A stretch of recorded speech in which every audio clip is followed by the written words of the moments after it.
What's going on, everyone? Bryce Gelman here. Today, I'm going to be talking about what I think is going to be the most realistic outcome from the Knicks free agency this year. And I think it's a valid time to talk about all of this. I didn't want to do this a couple of weeks ago when the Knicks lost. I need some time to process that loss and react to it and whatnot.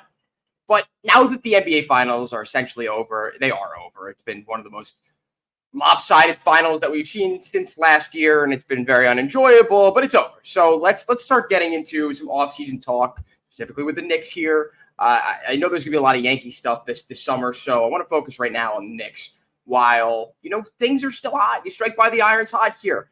So let's start with this. I think there are multiple different ways the Knicks go about this year's free agency and offseason just in general, the draft.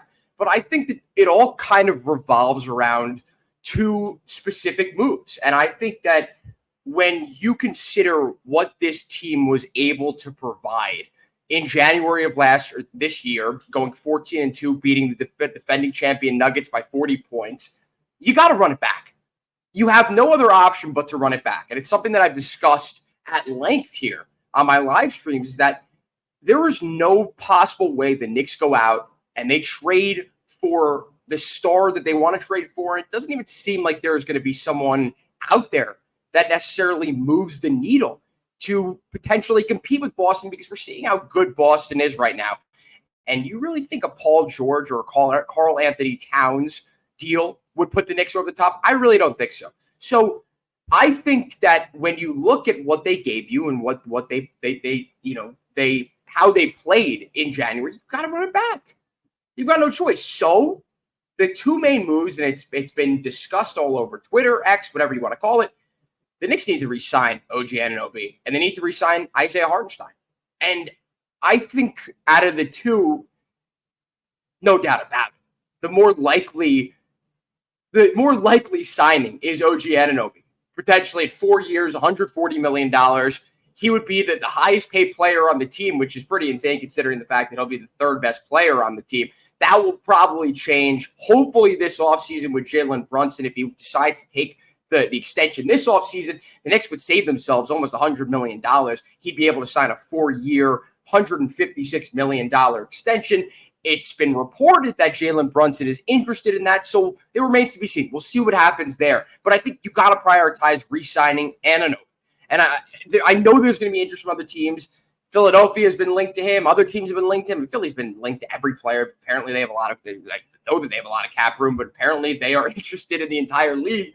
I think Anunoby returns to the Knicks because you don't make that trade for OG Anunoby giving up RJ Barrett, giving up Emmanuel Quickley, who you didn't want to pay, to get a guy for 1 year rental.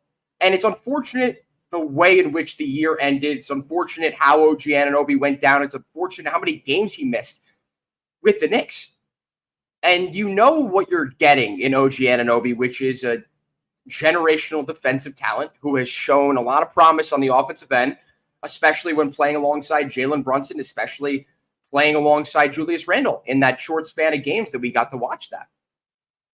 You need OG Anunoby back. If you want to make the finals, if you want to make a run at Boston, you need OG Anunoby. So the Knicks are going to make that move. They're going to bring him back because you don't do that. You don't trade two homegrown guys with the fan base loves just to get a 1 year rental. So they're going to bring Anunoby back. That's you already knew that. But the other guy here, and this is something, again, that a lot of people have discussed, and it's been put out there a lot, is Isaiah Hartenstein. It's someone that has really evolved into fitting the mold of what the Knicks have right now, and the culture and the intensity and the physicality, especially on defense. He has shown you that he can rise to the occasion and play big minutes. That game 5 against the Pacers, where he grabbed double-digit offensive rebounds, he showed you his rebounding prowess. He showed you at times his offensive prowess. I know down the stretch of that series in Game 6 and 7, he didn't provide you anything on the offensive end. And of course, he was a little banged up, as every other player is at the end of the playoffs. So you're gonna cut him some slack there. But the way he rose to the occasion, the way he came out of the shadows to replace Mitchell Robinson. Mitchell Robinson goes down in late November, early December, and just completely transformed himself again, especially on the defensive end, earned him the money that he's going to get this offseason. Earned him the interest that he has from other teams, specifically the Oklahoma City Thunder, who've got a lot of money to play with, over $35 million. But they're looking to sign Isaiah Hartenstein to a 2-year deal worth roughly, I want to say, $20 to $25 million deal. It's up to Hartenstein whether or not he wants the big money now, or does he want the security and the stability of having a 4-year contract? And another team might swoop in and offer him 4 years, $90 million. The Knicks, of course, could only offer him with the early bird rights 4 years, $72 million, $18 million a year. That's compared to potentially getting offered $25 million a year only for 2 years from the Thunder or potentially another team. I think Isaiah Hartenstein, if it comes down to a few $1 million, he stays with the Knicks. And this has already been said, that Hartenstein, of course, is bought into the Knicks culture. He is ingrained in what the Knicks have right now in their locker room and their culture. And you really think he's going to leave the bright lights of New York City? You think he's going to abandon this Knicks team over a few $1 million? Can't see that happening. If another team swoops in again and offers him 4 years, $100 million, I understand if he takes that. Because he knows just as well as all the Knicks fans out there, there is a little bit of inflation when it comes to Isaiah Hartenstein's next potential deal. He plays for Tom Thibodeau. And Tom Thibodeau gets the most out of his players. So in turn, he's going to get the most for them in free agency. And this is exactly what we're seeing with Isaiah Hartenstein, who on the open market is going to command a lot more than the 2 years, $18 million that he got from the Knicks, which was an unbelievable signing. And I'm sure Leon Rose is patting himself on the back for that one, as with a lot of other moves that he's made. But you got to bring Isaiah Hartenstein back. I mean, he fits so well into what the Knicks have right now. And him alongside Julius Randle, who, of course, is the much more physical player, I think would bode well. And we saw that during January. We saw the Knicks evolve into the best team in the NBA, better than the Celtics during that stretch. So, again, I know I'm preaching to the choir here. You already knew these two moves that needed to be made, but I think that everything else aside, the Knicks need to get those deals done. Anunoby looks more likely. Hartenstein needs to happen. I'd say he's almost as important as OG Anunoby, specifically when you look at Mitchell Robinson, who cannot stay healthy. Mitchell Robinson played 80-plus games a year, playoffs combined. I think you'd be much more comfortable letting Isaiah Hartenstein walk in free agency. But if you bring Hartenstein back, then you can use Mitchell Robinson as a trade piece in one of those trades for a star that you want to make. So you got to bring Hartenstein back. Again, this is out of the Knicks' control. It really is. You know what they're going to offer him. They're going to offer him the max they can offer him, 4 years, $72 million. Now the team decides to offer him $25 million total more, he's going to take that deal. Or maybe he won't. Who knows? But again, if the Knicks are going to do everything they can to bring him back, it's just up to him if he decides to make that move. So enough with discussing these very obvious moves the Knicks need to make. Let's talk about how they can add to this team. Looking at what Boston has right now, the talent specifically from 1 to 5 in their starting lineup, the ability from each one of those guys when Porzingis is in the lineup to create their own shot, to play very solid defense, I think is second to none. And it's not something that the Knicks have. The Knicks are going to be able to beat Boston at. They're not going to be able to provide as much offense as the Celtics are, specifically in the one-on-one game. They've got Brunson. Brunson, I think, has elevated his game to be better than any one of the guys in the Celtics. I know that's a little crazy to say, but is it though? Is it though? Jalen Brunson is better than anyone the Celtics have. So when you're looking at sheer talent, sheer firepower, the Knicks aren't as far off from the Celtics as you may think. And I know looking at these NBA finals and watching Boston just absolutely eat up Luka Doncic, absolutely eat up Kyrie Irving, it's a little scary, right? I mean, we were watching on paper and in front of our own eyes the best basketball team since the Super Team Warriors, since the teams with Kevin Durant. That's who the Knicks are fighting with right now, is the Boston Celtics in the Eastern Conference, because it doesn't look like they're going away anytime soon. Of course, Drew Holiday is getting up there in age. These guys, they're not going to be able to pay all these guys for for all of these years. So it remains to be seen what happens with Boston's cap situation. Derek White is going to be making a lot more money in the immediate future. I don't know what his deal is up. Whenever it is, he's going to get a massive payday. And he's going to be a top player on a good team. That's how good he is. That's how good the Celtics depth is right now. The fact that Sam Hauser could come off the bench, hit 3 threes. Xavier Tillman can slot in there. He's not even the backup center. Luke Cornett is. But Xavier Tillman could slot in there and hit a 3. The Knicks, with this mid-level exception they have, they need to go out and target a 3-and-D guy, either a lengthy wing or a solid backcourt piece. I love what Deuce McBride offers the Knicks, especially at 3 years and $13 million over the next 3 years. Like that it's just like you have him. You have that safety valve. You have a guy that you could trust. You can play big minutes. You know he's going to perform. You know he's going to play solid defense. You know he's going to be able to face guard the opposing team's best player. Offensively, though, can he come in and run the offense? I really don't think he can do that. And maybe he's able to develop that skill, to develop the playmaking abilities that point guards in this league need to have. They need to possess. Miles McBride could score. He can play very solid defense. He can facilitate a little bit on his own. When he gets past his defender, when he gets into the paint, the driving and kicking is definitely one of his strong suits. But he's not, you don't look at him and he doesn't scream playmaker, assists. He doesn't turn the ball over, but he's also not making the plays that you'd like a backup point guard to make. So when you look at who's out there, and I've got a few specific names. One of them that is like, it was floated as like the Knicks' wet dream, is Philadelphia 76er DeAnthony Mellon, who didn't play, but really didn't play. I think he was hurt in the Knicks Sixer series. Maybe if he played, the series would have been different, but of course he didn't. So no point in discussing that. DeAnthony Melton is a guy who could come off the bench. He's a 3-and-D guy, but does he move the needle when it comes to playmaking? Does he give you what Deuce McBride doesn't? And I think DeAnthony Melton might be, again, he might be able to run the offense better, and he's a solid defender. But do you really want to use your mid-level exception on a guy that's not necessarily going to move the needle from what Deuce McBride offers you? You're going to pay a guy 4 times the amount that you're paying Deuce McBride to do the exact same thing? I don't know about that. I don't know if that's the smartest idea. And again, we all trust Leon Rose. We trust Worldwide West to do the right thing here. And I think the right thing is to get a lengthy wing. The Knicks have, these are the Knicks' assets this year, just this year. They're the 24th, the 25th, and 38th pick. Do they trade up? Use that pick of trade? I don't know.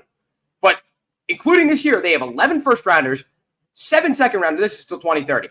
And they have Bojan, they have Julius, and they have Mitch to include in any potential deal for a star or a guy who can provide what the Knicks need them to provide, which is length and which is defense.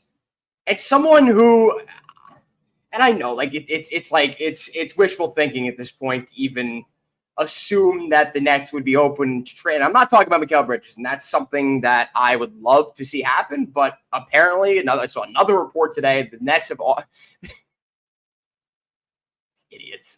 They turned down multiple first-round picks from Mikal Bridges, still looking to build their entire team around Mikal Bridges, a guy who over the past 2 years, with a year and a half with the Brooklyn Nets, has not shown any ability to be a 1A guy on a championship contender team. He is a great number 3, like best number 3 in the league on a championship team.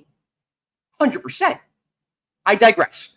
The guy on the Nets that I really think the Knicks would, I think he would thrive on the Knicks. I think the Knicks would, even before having to trade for a superstar, would catapult themselves into the discussion with Boston's Cam Johnson. A guy who's 6'8", 6'9", lengthy, who could shoot the 3 ball. The Knicks need shooting. Yes, they have Bojan. Bojan is on an expiring deal, and he's mid-30s, late 30s. He's an older guy. I don't see the Knicks moving forward, Bojan Bogdanovic. But it's a great asset. It's a great trade piece to include in any trade. I would love to see Cam Johnson on the Knicks. And again, who knows if the Nets would be open to trading with the Knicks. If it's mutually beneficial, why not? We also just saw the Nets turn down multiple first-round picks for a guy who is not 1A. He's not a 1B. He's not a 2A. He's not a 2B. He's a 3A. Count. Mikal Bridges. So who knows? Who knows at this point? I would love to see Cam Johnson on the Knicks. He dices up the Knicks every time they play him. This guy is hitting every shot. He's one of those Knicks killers. And it's always great to take a Knicks killer off their team and then bring him to the Knicks so he could kill other teams in the Garden and not the Knicks. I would love to see Cam Johnson. Another name that's been floated out there is Royce O'Neal with the mid-level exception. And this is free agent we're talking. Cam Johnson would need to be acquired in a trade. Derrick Jones Jr., another free agent. So some great options here. Some options of guys that have proven themselves to be solid pieces on solid teams. The Knicks calling card before they made that trade on December 30th for OG Anunoby was their depth. Objectively, the Knicks had the best bench unit in the league. They started this year with Quickly, with Josh Hart, with DiVincenzo, and Hartenstein off the bench. That was their bench. That's a better starting lineup than some teams in the NBA. That's a better starting lineup than the Detroit Pistons. That was the Knicks bench. Then they made the deal, and of course, they had to trade Quickly, who was just unbelievable. Backcourt depth guy. He could start, he could slot in, he could do whatever you wanted to do, and it was unfortunate they had to get rid of him, but they got rid of him, and all of a sudden, just like this, their depth disappeared. And of course, Deuce McBride and Precious Achiuwa stepping up in the way that they did changed that narrative. The Knicks were not able to do anything when their starters came off the court, and of course, that all happened with Precious Achiuwa when Julius Randle went out. So we didn't get to see necessarily the depth because those guys ended up playing 30-plus minutes a game for a while. So, again, there is I just don't think that there are that many ways the Knicks could go about this offseason that will make them as good as Boston. We need to see what this Knicks team is. We need to see all of these guys together. And Mitchell Robinson wasn't even playing in January. The Knicks weren't even at full strength that month, where they went 14-2 and beat the defending champion Denver Nuggets by 40 points in the Garden. We didn't even see the Knicks at full strength. I think it's easy to say, the Knicks need a star, the Knicks need this, the Knicks need that. Slow your roll. Take a breather. Watch some film from that month where the Knicks dominated. It was probably the best Knicks team. I mean, definitely the best Knicks team, the best the Knicks have ever played in my lifetime. If you're slightly older, you watch the 90s, they might have been better than that team. That's crazy to say, but when you look at those Knicks teams, they didn't have the scoring that this Knicks team has. They didn't have the depth that this Knicks team has. They had the physicality, they had the bruisers up front, they had the better center and Patrick Ewing. They had facilitators, but they didn't have what the Knicks have, which is two really, really solid players. One of them was probably a top 10 player in the NBA. The other one is a top 30 player in the NBA. How many teams could say that?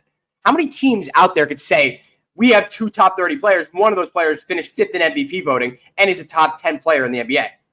How many teams could say that? And how many teams could also say that they have two defensive player of the year candidates in the past? And a really solid center. Not many teams. You got to see what you have with this unit. You got to let Josh Hart come off the bench. You got to see what you have there. See if he's able to, bring his intensity off the bench unit. We've seen it in the past, and we'll see if he's able to replicate it there. I think he'll be able to. But I see the Knicks, instead of going out of the way, it's unfortunate that this draft is lacking as much depth as it is. Like, I don't know if the Knicks are going to be able to maneuver around like they did in 2021, like they did in 2022 with their early draft picks and trading them to other teams, trading back, and then getting protected picks and getting second round picks. We don't really know if they'll be able to do that because we don't know the type of interest out there to move up or move down in the draft. If the Knicks want to move up, I think they have a good package for that. Just trade all your picks this year. If you're forced to sign these guys, if you really want to be giving rookie contracts right now, the ideal scenario is just keep punting and punting and punting. It's like when you play Madden and you really want a guy the next year who's coming out of the draft class. You know you're about to download that draft class. You know you really want him. And Madden is just so unrealistic when it comes to that. You could trade your second round pick, third round pick, and fourth. You trade down, and then you trade down, and then you 5 first round picks the next year. That's kind of what the Knicks have been doing, right? Like they've been trading down and trading down and trading down. They traded Jalen Duren. They traded all these guys that they didn't actually draft. The other team drafted them. I don't know if the Knicks are going to be able to do that this year with as shallow, and it's not even shallow. Like, it's not good. It's just not a good draft class. I don't know if they're going to be able to do that this year. Maybe if Bronny James is still available in the 20s and the Knicks have 2 picks in the 20s, they might be able to get some value for that, but that remains to be seen. Bronny James is not a top 30 talent. Might not even be a top 50 talent. He's just LeBron James' son. Who knows? The Knicks might even draft him. That'd be fun. They draft Bronny and they say, LeBron, hey, F you. You want to come to the Knicks? Yeah, we don't want you. And then the Lakers gotta give the Knicks their last first round pick for the next 30 years for a player who wouldn't play in the NBA if he didn't have the last name James. All right, that'll do it for today's pre-recorded episode here. Next week, we're gonna have a guest. Again, that guest is to be determined. But now that it's draft season, and I mean 100%. These NBA finals will be over by the time I speak to you next here on YouTube strictly. So we're gonna have an NBA. We'll do a season in review live stream, but we're gonna be focusing on the Knicks and the draft and what they could do and how they could package their picks. And again, that guest is TBD. So stay tuned for that. Until then, I will speak to you all next week. I'm Bryce Gellman. Thank you all so much for tuning in here today.